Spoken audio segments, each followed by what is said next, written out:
오늘은 리스크 완화 시그널과 기회 포착이라는 주제로 강의를 준비하셨다고 들었거든요. 네. 어떤 내용일까요? 자, 바로 가봐야 되겠습니다. 네.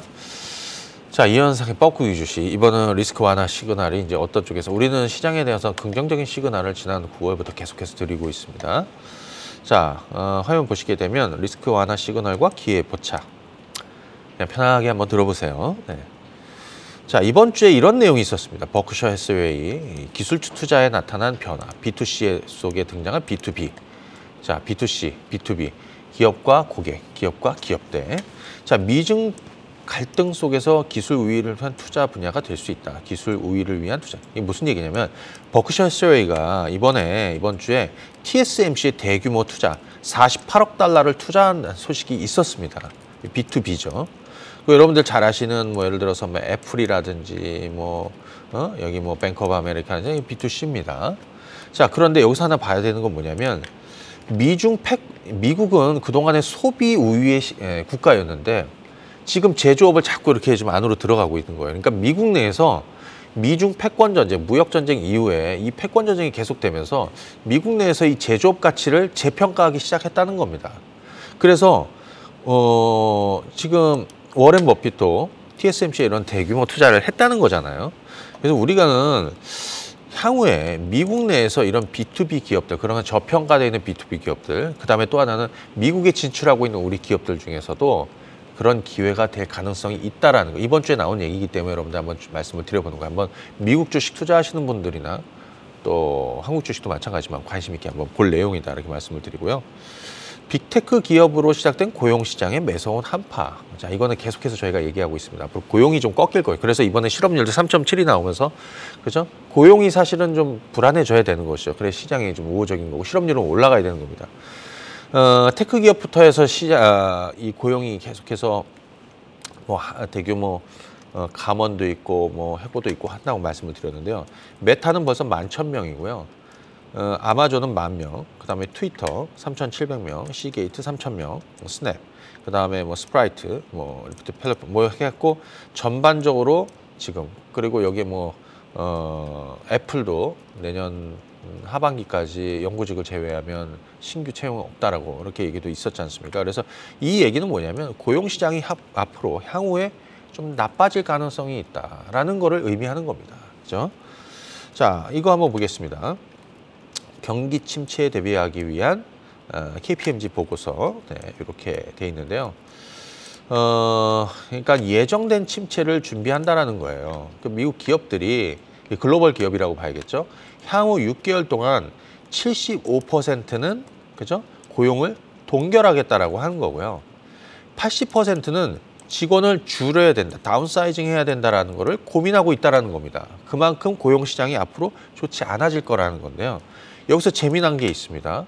일론 머스크의 트위터 이 프로필 사진에 가니까 도로 위에다, 길바닥에다 포크를 콕 찍어놨어요. 이거 굉장한 상당한 의미가 있는 거라고. 이게 무슨 의미인가 저도 한번 찾아봤더니 돌이킬 수 없는 순간을 의미하는 그 길가에 포크를 이렇게 찍었던 바로 그런 내용이라고 하더라고요. 이것이 이제 어떤 대규모 해고나 감원 이런 것들에 대한 어떤 결정을 내려야 되는. 그래서 일론 머스크가 직원들에게 더 포커 인 더 로드라는 제목의 편지를 보냈다라고 하는 거 아니에요. 그죠? 이거 한번 참고하시면 되겠고. 그 다음에 화이트 칼라의 리세션. 이거는 지난번에 한번 말씀을 좀 드렸는데 중간 관리자직들의 이런 해고, 감원이 화이트 칼라의 리세션 두려움을 더 키운다. 이런 내용인데 그만큼 지금 상황이 좋지 않다라는 거죠. 결국에는 이런 고용은 소비에도 영향을 줄 것이고 고용지표 악화, 그 다음에 실업률 올라갈 것이고 그 다음에 CPI도 영향을 줄 수 있다는 거를 여러분들은 생각하고 보시면 되겠다는 것이죠. 자, 그 다음에 이거 한번 보실까요? 그레이트 인플레이션 트레이드는 끝났다. 아주 재미난 내용입니다. 지난 1년 동안 진행되었던 엄청난 하락의 배팅이 끝날 것 같다. 그죠? 네. 마침내 흔들리기 시작했다라는 거죠. 그죠? 맞아요. 네. 자, 잘 보시게 되면 요거 한번 보시죠. 이거는 제가 이제 표시해 놓은 건데 인플레이션 베팅 투자가들은 생각을 달리해야 될 것이다. 이게 뭐냐? 그동안의 인플레이션 세상에서 사실 성과를 크게 냈던 투자자들이 있죠. 원자재에 투자하고 또 그다음에 금리에 투자하고 달러, 특히 킹 달러, 네. 달러에 투자. 하지만 이 투자가들이 생각을 달리해야 될 거라는 거를 얘기하는 겁니다. 그 큰 그레이트 인플레이션 트레이드가 끝났다라는, 그죠? 이번 주에 블룸버그가 보도한 내용인데 상당히 좀 주목해볼 만한 내용입니다. 우리가 전략을 세울 때 국채 시장의 쇼커버링 물량이 집중됐다. 헤지 펀드들이 6주 만에 처음으로 쇼커버링을 진행을 하고 있다. 이거는 저희가 지난 시간에도 말씀을 드렸던 것 같아요. 이 얘기는 이렇게 풀어볼 수 있겠죠. 금리를 가파르게 올리면 채권 가격이 폭락을 했다. 근데 채권 가격이 더 이상 떨어지기 쉽지 않다는 바닥을 만들고 있다. 왜? 금리의 상승의 어떤 폭이 그렇게 크지 않을 거라는 거죠. 이제부터는. 그죠? 그렇기 때문에 지금부터는 저가격이 생긴다는 얘기고, 이 이 채권을 산다라는 얘기는 쇼커버링이 시작이 된다라는, 이건 대표 위험 자산 아닙니까? 채권도. 그죠? 같은 맥락으로 볼 수 있다는 거예요. 자, 다우존스의 모멘텀 지수가 하락하고 있다. 여기 스톡 위너하고, 그러니까 승자건 패자들이 어떤 교대로 자리를 이제 바꾸게 된다라는 건데, 그만큼 지금 좋았던, 그동안에 좋았던 거와 그동안 나빴던, 그동안의 승자였던 패자가 바뀐다라는 얘기입니다. 그래서 지금 다우존스의 모멘텀 지수는 이렇게 급격하게 급락을 하고 있다는 것이, 이것이 시장의 반전으로 이어지고 있다는 건데, 이게 이미 시장의 어떤 추세가 변화하기 시작했다라는 것을 의미하고 있는 내용입니다, 여러분들. 자, 그 다음에 이거 한번 보실까요? 네, 이 세계 2위 자산운용사 뱅가드가 60대 40 포트폴리오가 부활할 것이다라고 이번 주에 또 내용을 내놨더라고요. 자, 요거는 뭐냐? 60은 주식으로, 그 다음에 40은 채권으로. 그러니까 올해 주식하고 채권이 모두 급락한 만큼 향후 기대 수익률이 높을 거다. 지금 투자하게 되면. 그래서 10년간 연평균 6.4% 수익률을 기록할 것이다. 그러니까 연평균입니다. 6.4%. 그죠? 인플레이션과 금리 인상 위험 등이 동시에 줄어들고 있다는 점에서 매력적인 진입 기회라는 분석을 그들이 내놨습니다. 저 역시 동의하는 내용이고요. 그렇죠? 네. 자, 그다음에 이거 한번 볼까요? 존 윌리엄스 뉴욕 연은 총재가 정책 당국이 금융의 통화 정책이, 그죠? 예, 통화 정책이 금융의 안정성을 위한 이런 가장 좋은 무기는 아니다. 베스트 툴은 아니다라는 내용인데, 그건 뭐냐면요. 이거 재미납니다. 금융의 안정성을 강조했다. 그죠? 통화 정책이 금융의 안정성을 유지하는 데 최고의 도구는 아니다. 이 얘기를 풀어보면 이렇습니다. 너무 가파른 긴축에 금융시장의 안정이 위협을 받을 수 있다. 그러니까 통화 정책으로 금융시장을 망치면 안 된다라는 얘기를 하고 있는 거예요. 그죠? 네. 자, 그 부분을 여러분들이 한번 체크하시면 좋을 것 같고, 그 다음에 재미난 내용이 있습니다. 여러분들 미국 SEC 많이 들어보셨을 거예요. 미국 증권거래위원회. 자, 미국 증권거래위원회가 기업들에게 인플레이션이 지금 당신들에게 얼마나 큰 영향을 미치고 있는지 그 자세한 자료를 요구했다는 거 아니에요? 그죠? 결국에는 SEC가 할 일이 아닌 일을 지금 하고 있다. 이유는 뭐냐? 금리를 너무 가파르게 올리다 보니까 기업의 위기가 지금 상당히 위험해졌다는 거죠. 기업의 위기가. 이것이 연준의 어떤 정책에도 상당히 이제 압박이 될 수 있는 내용들이 계속해서 나오고 있다는 내용이에요. 그렇죠? 자, 이 내용은 이번 주에 나온 내용입니다. 24조 달러 규모의 미 국채 시장이 매력적으로 보이기 시작을 했다. 그러니까 덜 위험해 보이기 시작을 했다라는 것이죠. 저희가 지난주에도 그런 얘기 했잖아요. 실제 하이힐드 채권 투자가 급격하게 늘어나고 있다. 개인 투자자들도 채권 투자 비중이 늘어나고 있다. 그죠? 그리고 결국에는 위험 자산에 대한 투자가들의 관심이 지금 점증하고 있다. 채권 쪽도 마찬가지고 주식도 마찬가지란 얘기입니다. 그죠? 예. 자, 모건 스탠리는 자, 이렇게 내년 1월에 그죠? 예, 1월에 금리는 피크를 찍을 것이다. 그죠? 마지막 금리 인상할 것이다. 그리고 내년 4분기에는 금리 인하에 나설 것이다. 이런 전망이 있습니다. 뭐 CT도 비슷비슷한데요. 결국에는 지금의 어떤 이런 그동안 우리가 오랜 시간 겪었던 이런 부담스러운 내용들, 그다음에 연준의 어떤 고강도 긴축에 대한 이런 후유증들이 뭐 주식 시장에도 많이 영향을 미치고 했지만 결국에 시간이 지나면서 연준의 어떤 피벗 기대감은 다시 부각이 될 것이고, 아까 우리 앞서 살펴봤죠. 이번 제임스 블라드의 7% 발언, 이것도 네. 가만히 따져보면 내년 하반기에도 금리를 내린다라는 얘기니까요. 자, 그런 관점에서 여러분들이 보시면 됩니다. 옐런 재무장관도 뭐 최근 들어서 계속해서 매파적인 분위기에서 조금 더 변화가 감지되고 있다라는 얘기를 계속 해드렸는데 지금 강달러는 지금 차고 넘친다라는 얘기고요. 그다음에 특히 매우 걱정하고 있는 부분은 그러니까 가난한 나라들의 부채들을 상당히 걱정이 된다라는 얘기예요. 그러니까 이걸 고려해야 된다라는 얘기, 그죠? 를 계속해서 언급을 하고 있는 내용입니다. 자, 그리고 우크라이나 얘기는 요거는 이번 주에 이제 이런 내용이 있었습니다. 젤렌스키가 푸틴 직접 대회 원한다는 암시를 받았다. 근데 크렘린은 부인했죠. 근데 개인적으로 저는 뭔가 그 종전에 대한 어떤, 그다음에 이번에 보니까 이번 G20도 그렇고 에이펙도 그렇고 뭐 이 우크라이나 어떤 전쟁에 대한 뭐 종전에 대한 이런 기대감을 계속 가질 수 있는 내용들이 계속 나오고 있는 것 같아요. 근데 올 겨울이 되지 않을까 싶습니다. 그래서 이번에 보니까 관련해서는 한 두 가지 정도 볼 수 있는데, 하나는 우크라이나가 곡물 수출을 계속 하고 있다. 지난 7월부터 재개되었죠. 그 흑해 협정이 보니까 다시 연장이 되었습니다. 그러니까 이것이 곡물 가격 안정에 상당히 좀 영향을 줄 것이다. 그죠? 예, 그다음에 또 그 러시아에서 원유 수입하는, 그죠? 가격 상한제, 이것도 이제 곧 적용을 한다라고 하는데 러시아는 반발하고 있지만 결국에는 이런 내용들을 가만히 좀 살펴보게 되면 그 극단의 끝이 어디냐. 사실 이번 겨울이 사실 종전하기에 가장 좋은 시점이 아니라는 생각이 드는데, 네.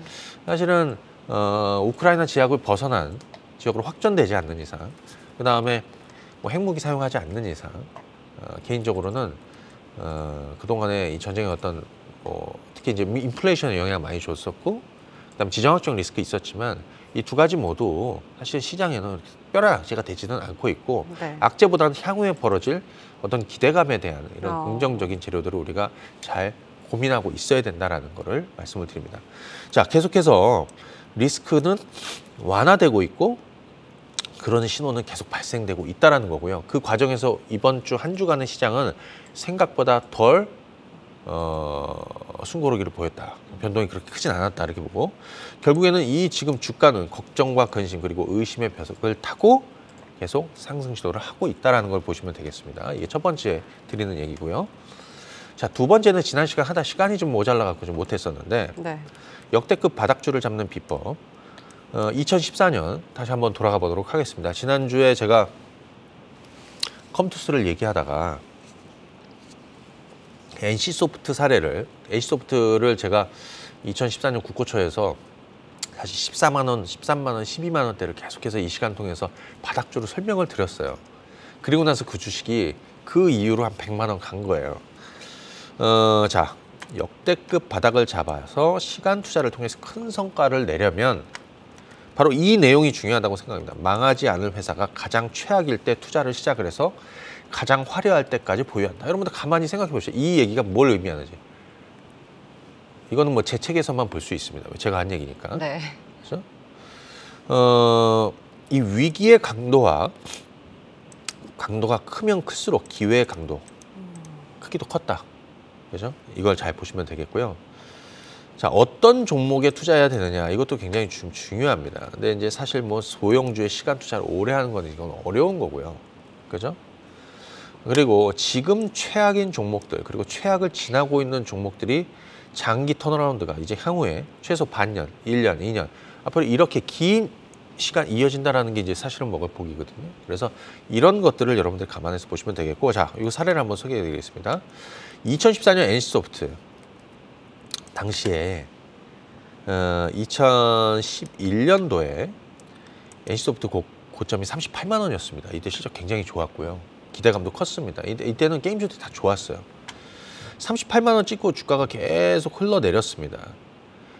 주가는 조정 기간이 약 36개월이니까 5개월이니까 한 3년 정도 주가가 떨어진 거예요. 네. 그리고 나서 제가 이 국고초에서 NC소프트를 소개해드린 건 2014년도 바로 여기입니다. 그리고 나서 주가는 700% 이상, 그죠? 주가가 올랐습니다. 주가는 얼마가 떨어지면 약 70% 폭락을 했거든요. 그럼 이제 왜 떨어졌는지 한번 이유를 생각해 보시죠. 뭐 사실 좋은 내용이 있는데 주가가 떨어질 일은 없잖아요, 개인적으로요, 여러분들. 자, 2014년 NC소프트는 왜 10개월간 주가가 폭락한 것인가? 자, 이거를 잘 보셔야 됩니다. 2014년입니다. 2014년 때 NC소프트가 25만 원이었고 그것이 12만 원까지 떨어졌습니다.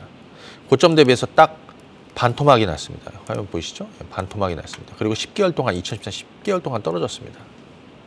자, 이유는 이렇습니다. 이때 블레이드 앤 소울 베타 서비스가 기대감을 갖고 시작을 했어요. 근데 베타 서비스 기간에도 실적이 어마어마하게 좋은 거예요.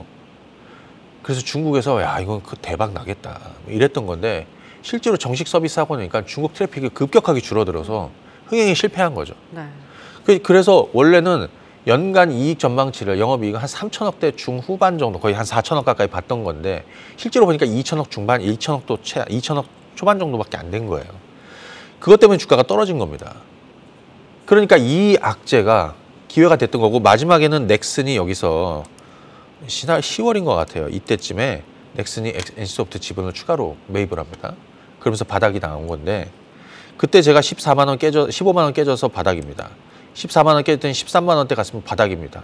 13만 원이 깨져 12만 원대 바닥입니다. 그래갖고 그때 야 이게 무슨 황금 바닥이야? 개바닥이지? 뭐 이런 분들도 있었어요. 사실 그때. 근데 제가 그건 바닥이라고 얘기해드렸고요. 그때서부터 주가는 거의 10배 가까이 올랐습니다. 100만 원까지 올랐으니까요. 그런데 지금이 최근에 그런 시기였다라는 얘기를 드렸습니다. 그게 언제냐 10월 달에 제가 우리 반상회 통해서도 유튜브 반상회 통해서도 NC소프트 10월 바닥이라 얘기했죠. 저는 내년도 게임주들이 좋아질 거라고 보는 사람이에요. 네. 굉장히 오랜 시간 죽였고요. NC소프트만 하더라도 10월 달부터 해서 계속 올라오고 있습니다. 자, 그러면 NC소프트의 후속이 되는 NC소프트는 이미 출발했다 보여지고요. 그 후속 게임주들도 저는 내년에 좋아질 거로 봅니다. 이러한 이유로. 그런데 어떤 기업들이 더 좋아질 것이냐. 과거에는 뭐 모바일의 비중이 많아야 되고 뭐 해야 되고 막 이랬지만 지금은 메타버스하고 P2E 여기에 같이 엮여 있는 또 여기에 투자하고 있는 게임주들 그 기업들이 내년도에 좋아질 것이다. 여기까지 하겠습니다.